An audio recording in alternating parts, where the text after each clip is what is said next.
करंजाळे चषक या ठिकाणी आज संपन्न होत आहे। उद्घाटनाचा कार्यक्रम या ठिकाणी संपन्न झाला आणि आता प्रत्यक्ष खेळाला सुरुवात होते। तळेरान संघ वर्सेस अल्दरे संघ। खरं तर मला या संघांना सांगायचंय की कुणीही हरत नाही, कुणीही जिंकत नाही, कारण यामधून आपली प्रगती होत असते। जिंकणाऱ्या सामन्याला असं वाटायला पाहिजे की पुढचा सामना जर नसता तर मी जिंकलो नसतो, म्हणून कोणीतरी हरणार आहे, कुणीतरी जिंकणार आहे।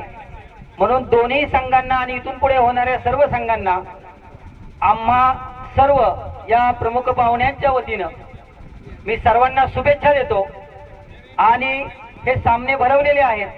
खरं तर खेळामधूनच माणसाचं मन, मनगट आणि मेंदू सुदृढ होत असतो। बॉल आल्यानंतर क्षणात कसा टोलवायचा हे याच्यामधूनच शिकावं लागतं। परंतु या निमित्तानं माझं एक सर्वांना विनंती आहे की खेळामधून खेळत असताना सुद्धा आपण व्यवसायाकडे वळलं पाहिजे, कारण भारताची टीम असेल तर प्रत्येक खेळाडू हा प्रत्येक व्यवसायामध्ये आहे, नोकरीमध्ये आहे।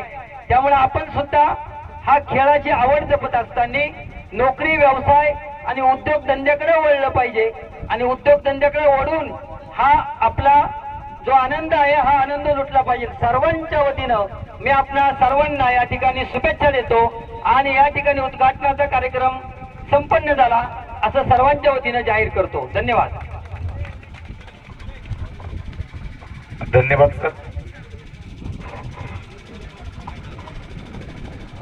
खऱ्या अर्थानं सामन्याला सुरुवात आपण पाहतोय एका भव्य